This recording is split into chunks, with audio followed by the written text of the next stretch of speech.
I'd like to first say thank you everyone for joining us, and on behalf of the project management team for the Next Generation Liquefaction project, thank you for joining us in this webinar. Today, we will be hearing from Dr. Masahide Otsubo from the Public Works Research Institute in Japan. Let me give a few pointers about our webinar today before we get started. Everyone will be on mute during the presentation, and we will be recording this event and sharing it on our NGL YouTube channel afterward. So if some of your colleagues weren't able to join us live today, we will have an opportunity for you to review this presentation later. If you have any questions or would like to interact with the panelists, you can use the chat feature to submit your questions. At the end, after we hear the presentation, you're welcome to raise your hand if you'd like to ask a question live and unmute yourself. And I will be able to unmute individuals one at a time once we get to that point. And so I will stop sharing my slides and do a formal introduction of our speaker today. You're of course welcome to pull up your slides whenever you're ready.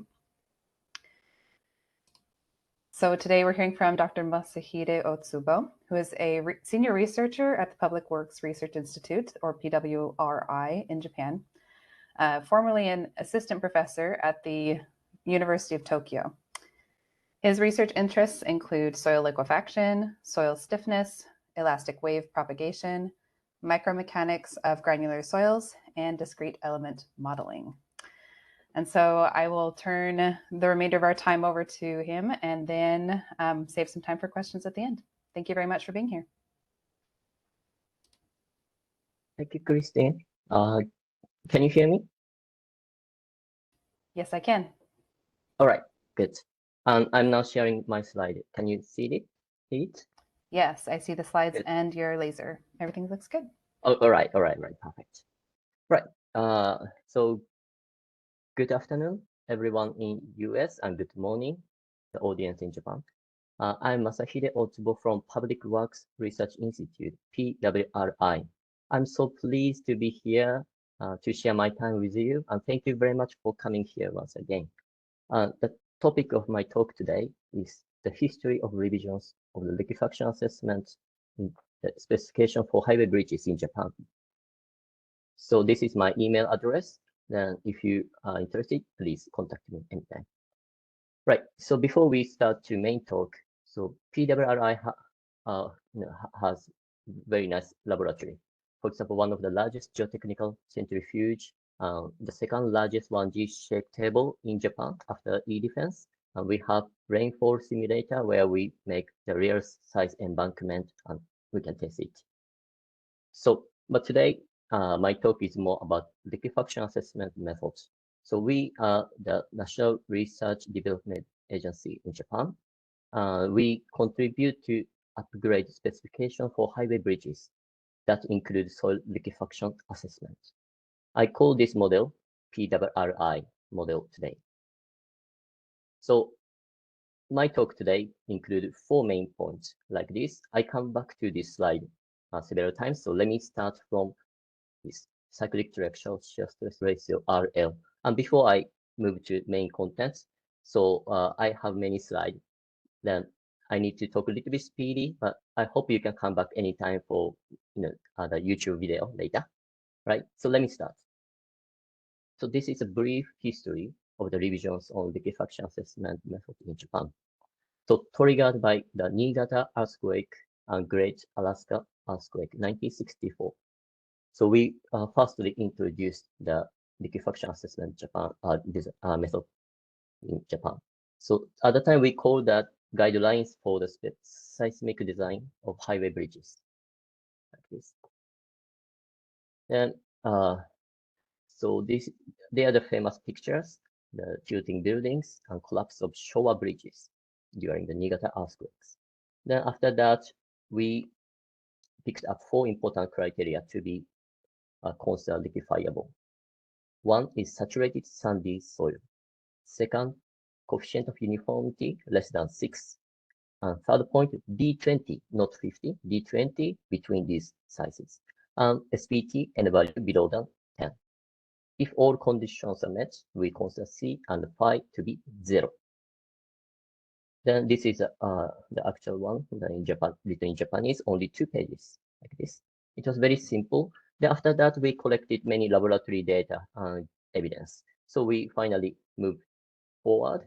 Specification for highway bridges now enacted in 1980. At the time, we made 5 parts configuration like this. Part 5 include seismic design. That is about including the liquefaction assessment. Unfortunately, 1980 version is not available in English, but 2002, 2012 versions are available. Then the latest version, that is 2017, are not yet available, if I understand correctly. Okay, so 1980, we changed several points. The first one about physical properties.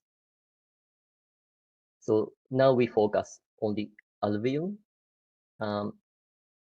Another change is D50, not D20. Now D50, we broaden the range for the investigation at the time. Then another important change was that we introduced FL, liquefaction resistance factor, as you may know, the R/L. Then now this part I'm talking about the R. The R divided into 2, CW, the coefficient, and RL. RL stand for, say, the laboratory-based cyclic triaxial shear stress ratio. So I talk about this first. To get this precisely, we use detailed approach. I believe most of you are familiar with this kind of methods. So from 1 meter borehole core, we collect 4 specimens. Then we test with different stress amplitude. Yeah. Then we plot the results for the 4 specimen. NC is the number of loading cycles to reach double amplitude strain 5% or 6% at the time. Then we draw approximation curve. Then we find NC20 equivalent RL. This is the RL. Then this approach takes time and costly. At the time, Professor Tatsuoka introduced a simplified approach like this form, R1 plus R2. R1 is a function of SPT n value and stress, vertical stress. R2 is the function of D50. So let me explain this. This is one of very important revision at the time. So to get R1, which is describe the main curve of R and N relationship. So to explain this, we need 3 pieces of evidence.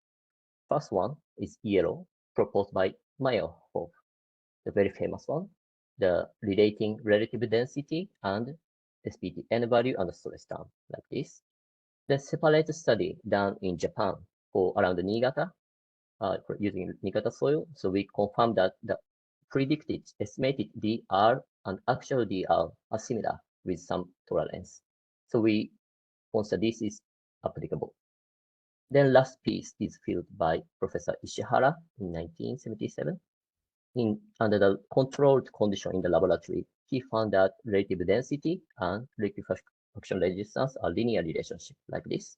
Then we combine these 3 and put in one equation like this. This is a main curve of R and N relationship. The very important point here is in situ value of dr relative density is no more needed. What we need is N value and stress term, right? Then we realize that we needed to consider particle size effect. So taking the difference between the LR and R1, so that is R2, and correlated with D50. Empirically, we got this curve. Yeah, then we put that in equation like this, R2 term. So then 1980 version completed like this. What we need to measure is SPTN, vertical effective stress, and D50. Right. So let me move forward. 1990, another consideration made on the effect of fines content. So that is R3 term right here. Then it was rather simple. So taking once again, the difference between RL and other components R1, R2, we define that R3 and correlated with fines content like this. Then we found that this kind of trend, orange line, then we put that in the equation. This is the version of 1990.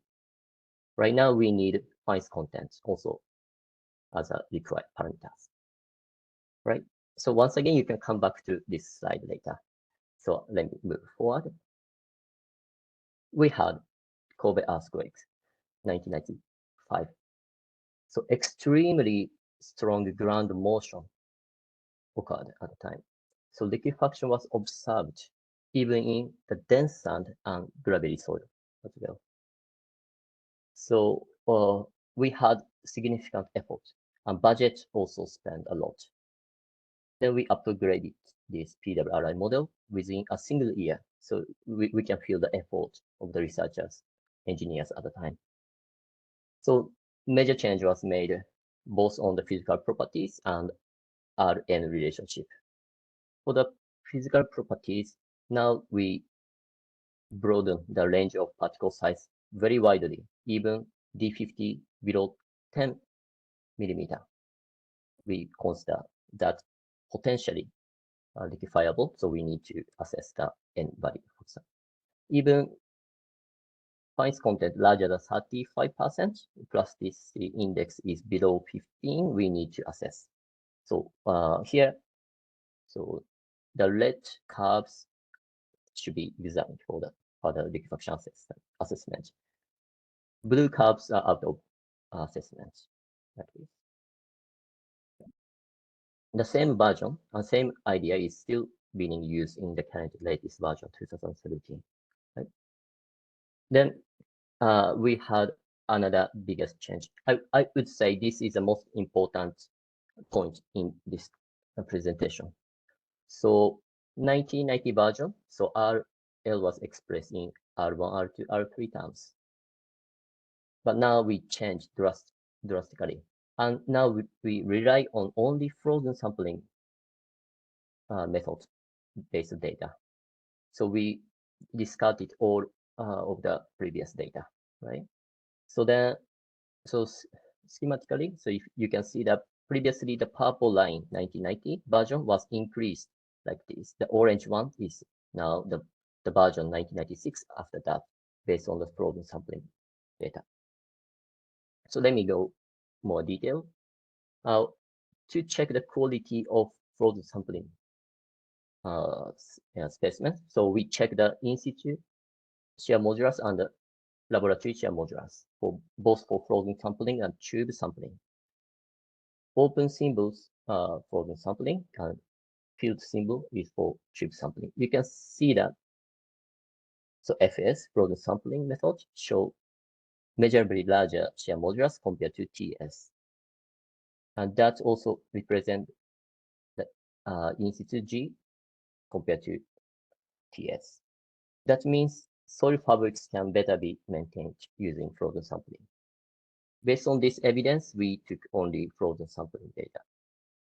Right. Then first for the clean sand, we confirmed that RL predicted using the new approach and the actual torrencial test value are in line like this. Then we also needed to consider effect of fines content. So because we changed the form, so we need to reconstruct the formula. The result is like this, but I will explain how we reach this in the next slide. So for example, you have the data point, the measured data point, blue star mark here. So you know that measured in situ N1 value and measured laboratory RL value. Then if we assume that were clean sand like this, then we can see this difference. That difference is plotted in vertical axis in the right-hand figure against the fines content. And we saw this kind of increasing trend. Then those relationship was applied for the regression analysis. Then we found this kind of relationship.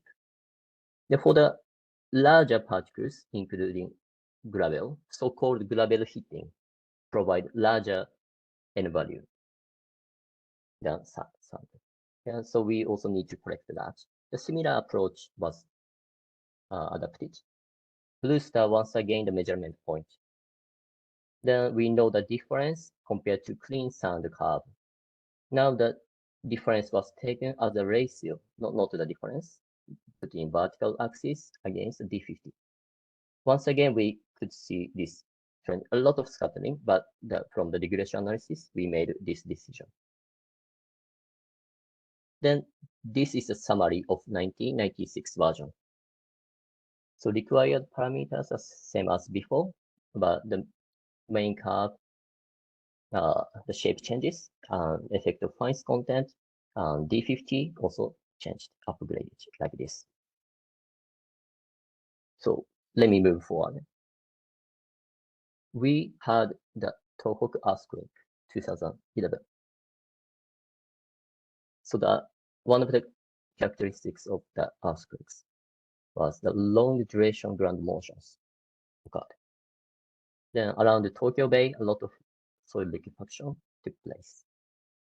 But however, the key point, I would say, FL method proposed in 1996 captured the occurrence of liquefaction reasonably.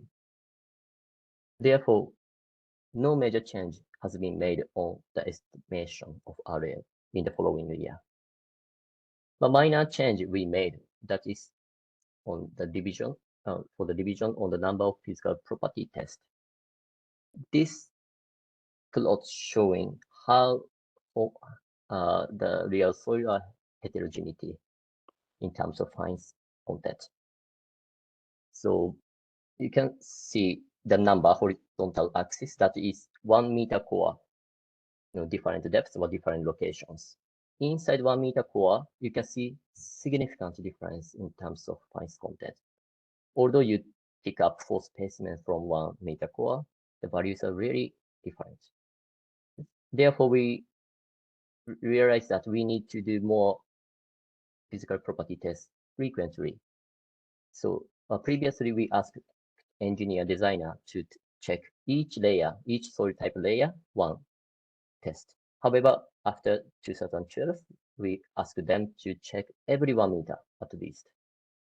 Okay. So then we had chance to think about effective fines contents once again. So based on many literature data, so we decided to upgrade in the last version. So we corrected for the effect of fines content. However, for the clean sand, minor change also made. That is very minor, the beginning part here. So once again, 1990 version, which was a purple line, and the orange version, which is 1996, increase like this. The 2017, the latest version, the orange portion is the same, but later we have like this. Right, minor adjustment was made. But the main change was for fines content. The motivation for re-evaluation as the database for a narrow range FC was adopted at the time. You can see that 1996 version, mainly we took the data set from FC below 10, maximum even below 40. But for the new version, so we took many examples, including very high content of fines like this. Another point, we previously used frozen sampling data, but now we know that fines, finer soil, maybe frozen sampling is not really good because silt or clay component may expand and disturb the fabric of the soil. Therefore, we decided to take tube sampling only for the evaluation of this effect of fines content. Yep, the result is like this. Based on 43 samples, we made this kind of update. Once again, I try to explain what we done at the time. And the key point is we use tube sampling. So our concern was mainly about the quality of the collected specimens. Then what we done was a check based on the fines content, density, and shear modulus. We compared laboratory values and in situ values. Yeah. So for example, first, let me move next slide. If we plot all data points, 77 samples, like this, new RL and N1 relationship, a lot of scattering we observed. Then what we did first was select data set based on reliable density value. That means for only the blue data points, we excluded these red points. Those are really different from in situ and laboratory, even density. We hoped density should be maintained at least. Yep. So then we did this 60 samples. Then further, we try to discard these other, let's say, FC and shear modulus. If data points are outside of this boundary, we excluded all of them. Then using the reliable data that represent in situ condition, then we finally propose that that formula. Then we could check the comparison between 1996 version and the latest version. The red one is red curves latest version. You can see that for all fines content, the resistance increased for the given N1 value, especially for the larger contents of fines like this. It's a big difference. This point will be discussed later on the validation part. Right, so let me move. So this is a summary of the latest version, which is currently used in the design. Okay. So still we are that part of that first. So let me move to next. Right, this is a summary. Let me skip. And the many differences are used. Many are written in Japanese. Those are mostly for the frozen sampling data. So yeah, so let me move. Right, so now we came back to the start of the second part. Okay, the modification factor. So let me explain this. The idea of the correction factor introduced in 1980. So as I said, at the time we enacted that specification for highway bridges, current form enacted. So C1 terms refer to the stress state effect, either K0 or isotropic. Then the C1 term is finally calculating like this. We can get the value 2/3. I will explain how we reach this in the next slide. So dynamic shear strength R, we assume to be the the K0 stress state 1D compression condition, and coefficient could be 0.5. But in laboratory tests, structural tests, we use isotropic states. We need to correct them, find the difference. So the literature based on Ishihara, Lee, and Professor Yoshimi's. So tau D is now normalized by mean stress. If we summarize data in this manner, there is a unique curve irrespective of this K0 value like this. It doesn't matter. But if we divide tau by the vertical stress, then we see the dependency of the K. Because we adapt vertical stress in our design, not the mean stress, we needed to correct. The difference was taken like this, then we reach to this factor. That was C1. C2, we consider the loading forms of the earthquake motions. So the study was made by Professor Ishihara and Yasuda and Professor Tatsuga. So, for example, this chart shows the greater T max is required for both shock type and vibration type motion to reach liquefaction compared with the regular waves. This is a laboratory usual test. We could increase this resistance for the shock or vibration type. So what is vibration? What's shock? So here I summarize that. 3 or less peaks greater than 60% of the maximum, which is categorized as shock type.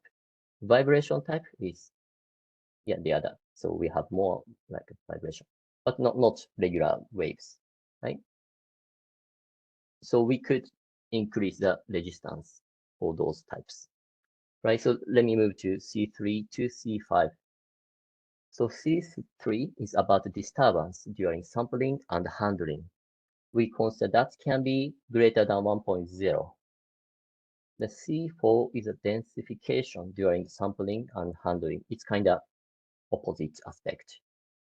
So we had difficulty to quantify such parameters. Therefore, we consider that the product of them can be unity 1.0. The effect may be cancelled out. Then C5 term is, say, other factors. Many uncertainties included. But later validation process implied that C5 can be 1.0. Yeah. Right. Then summary of C terms for 1980 version. So C1, we had this, C2, 1.5. That is like a mean value of this shock and vibration type, these ranges. C3, C4, C5 as well. So then if after you calculate, you get very simple shape, R equal RL. We had a lot of effort to upgrade this, introduce these C terms. Then finally, it is 1.0. For the design, we can just skip it. Right.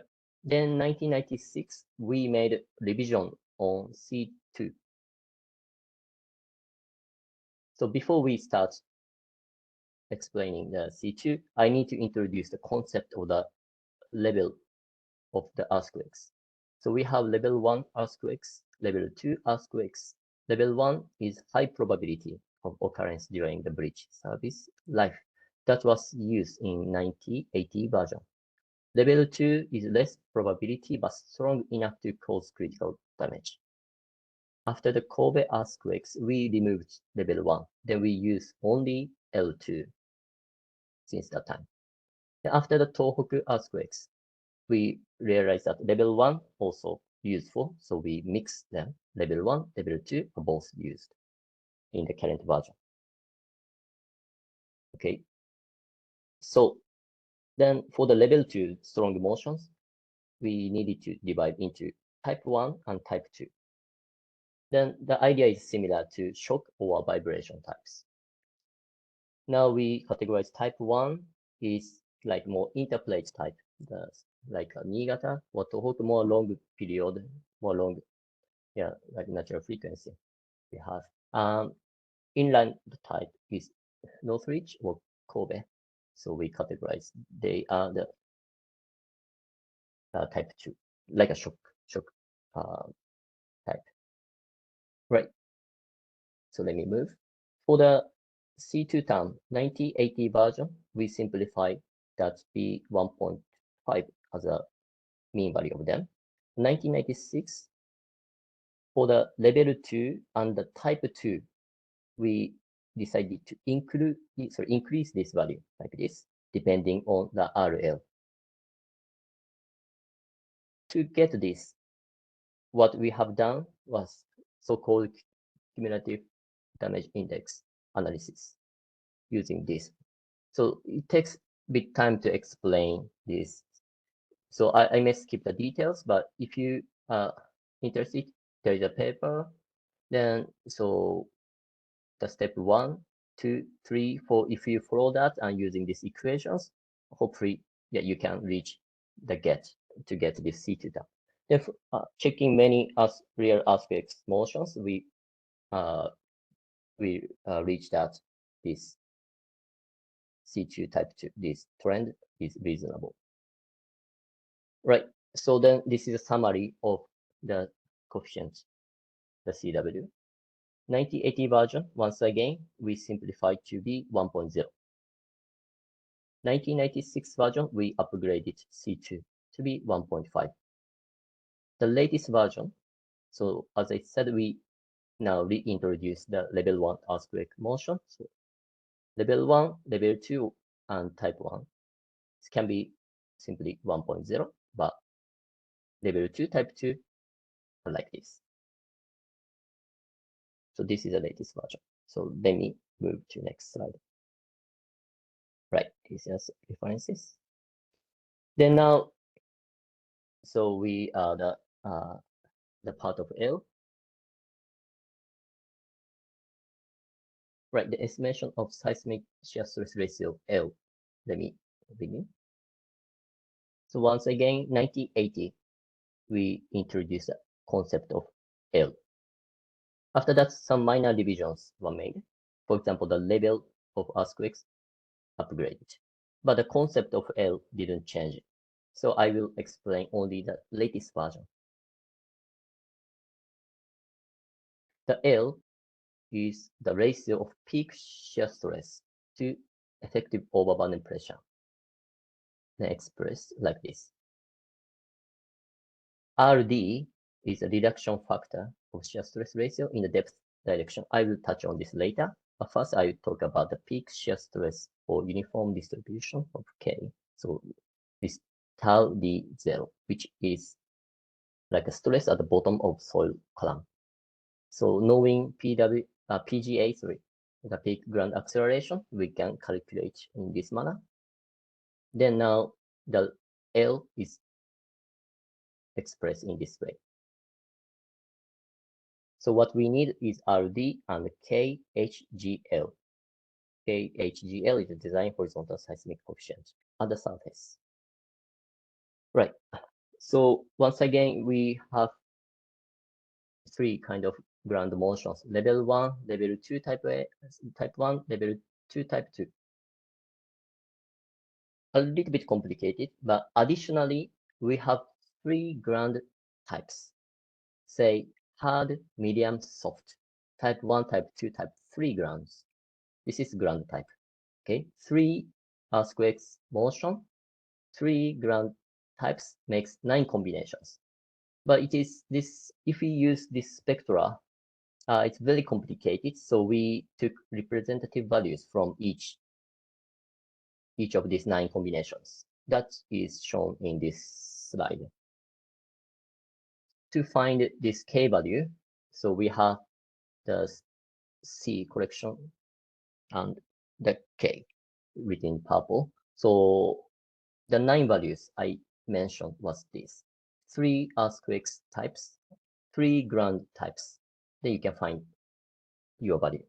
Okay, to get to differentiate these ground types, you can find TG, the natural frequency, natural period of your ground. That is a function of the thickness of the soil layer and average shear wave velocity. Then in the absence of VS, you can predict that using SPT n value like this. So you get TG, you know your ground type where you design, then based on the level of earthquakes, you select the value. Okay, and the factor CZ, that is a modification factor for the zone. So depending where you design, so actually that comes from more seismological perspective. Then very active plate. So for example, around here, we increase the load value. This, so we categorize into 5 groups like this, right? Then next is RD term. So that is a reduction factor in the in the depth direction. So Iwasaki et al. 1978. So they did some seismic response analysis.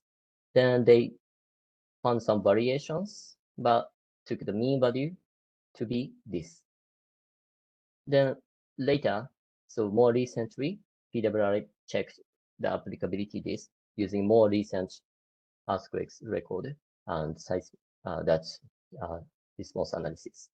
Then we found that our design is line giving safe side. So we estimate a bit larger value of the loading, but maybe this is acceptable for the safe design, right?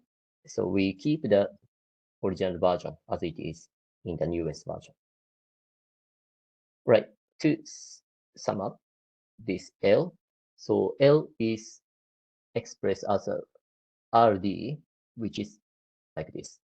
And the K is a coefficient, which is taken from the combination of CZ and the KHGL0. So you have three design ground motions, three ground types. You correct this and seismic zones. You can find the value you need. You pick up your values and put it and get the L. So this is like a summary what I talk now. So for the given combinations of the ground motion, so that ground types, we have many combinations, but for the given, for given ground type, we have three motions. Then therefore we have three types of L. That means three types of FL we will get.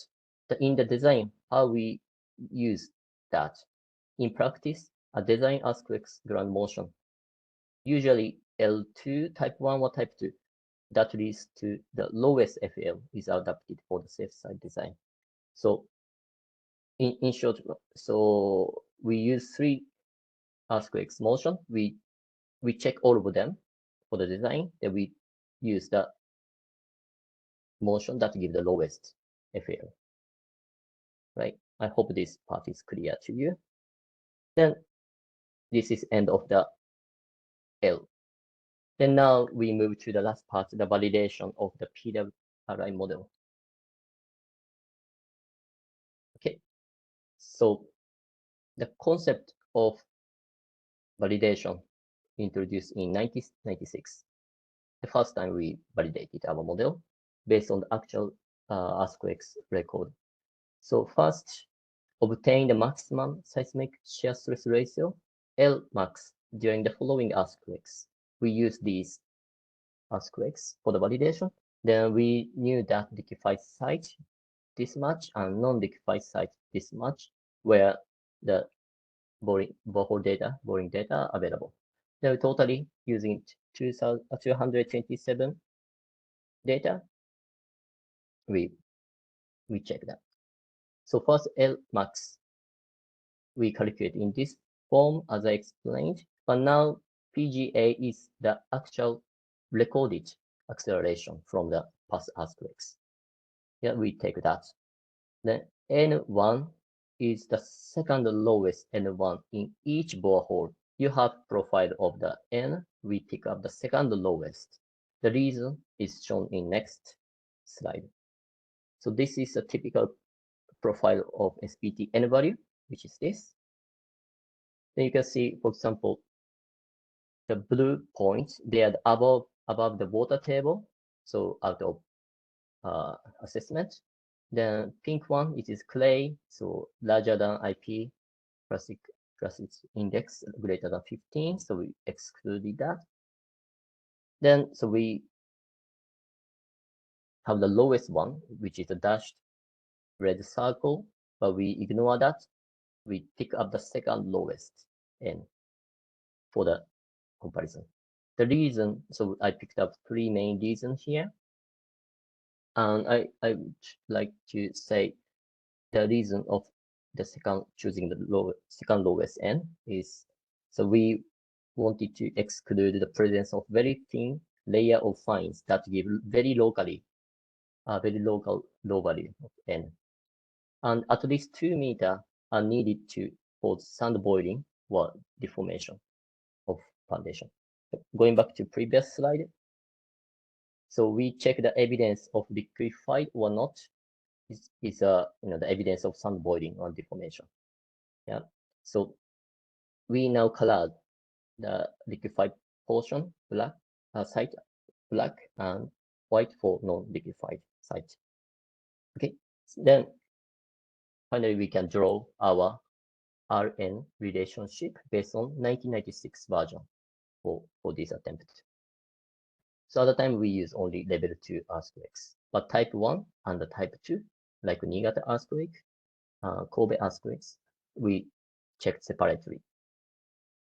So you can see that our prediction RN relationship nicely captures the boundary between this black and white. That means good. For larger content of fines, FC 10 to 20%, again, our model captures nicely. And greater fines, more than 20%. The number of data limited, but still we can check it. They are reasonably good. So, after that, we had Tohoku earthquakes in 2011. So PWRI, we are based on here, a bit far from Tokyo, but around our institute, a lot of liquefaction happens. So using these available data sets, so we checked whether our prediction was correct or not at the time. So the color indicates liquefied or liquefied nearby or not liquefied. Yeah. Then FL below 1 means our model predicted that is liquefiable. FL larger than 1 means judged safe. It takes time to understand this table, but let me pick up important point. For example, no liquefaction occurred where FL greater than 1. So that is this cross, red cross. So we predicted safe, and actually no liquefaction happened there, which is great.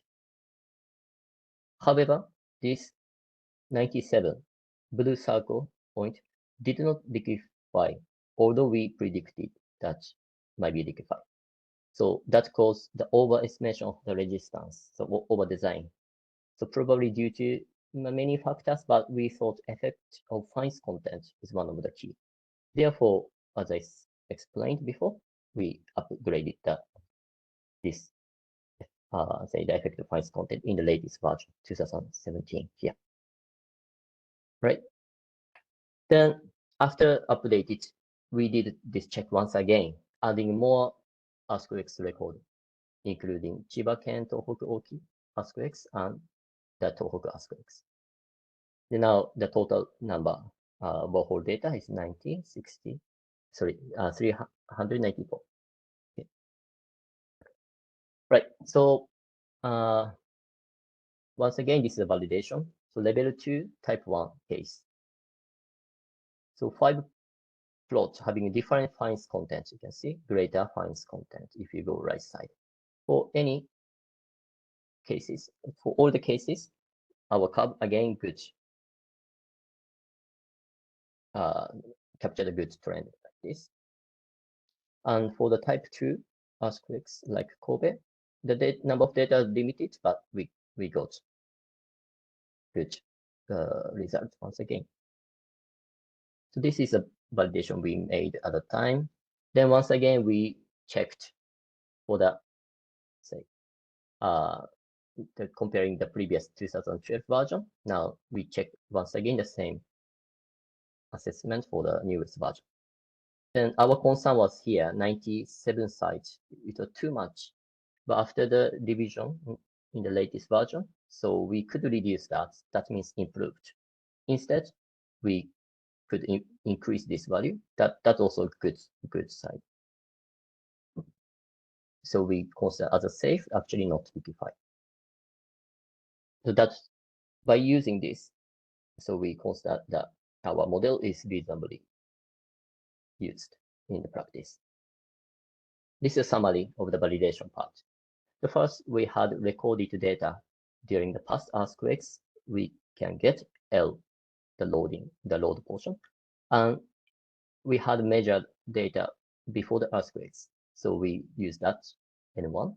Yeah. Then we validated our model using this blue curves, and we compared that. We confirmed that our curve capturing the boundary. That is a process of validation. Right, this is a reference, and this is, now we finish the main part of talk. Then last 2 slides, I'm going to share our current project. So, although we improved slightly, but still there is a room to improve. And side effect, we had the increase in this number. We we prefer to be 0. But so there, we still need to make some research on this. So what we are now doing, here I explained 2 attempts. One is the development of new in situ testing method. So we normally use SPT n value, but using CPT, computational test, and the capacity of horizontal vibration. So at the depths, we suspend this penetration, then we apply horizontal vibration. They go the next steps, they do that. We are now testing that in field. So we are going to implement that in as an alternative method for the future.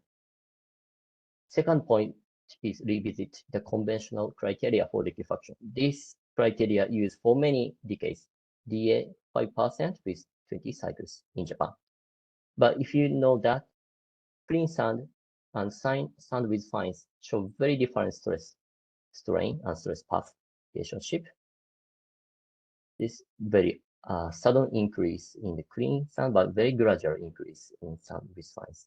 So I think we should separate them in the design in the future. So we are also now working on this. Then this is the end of my talk today. So thank you very much for your kind attention.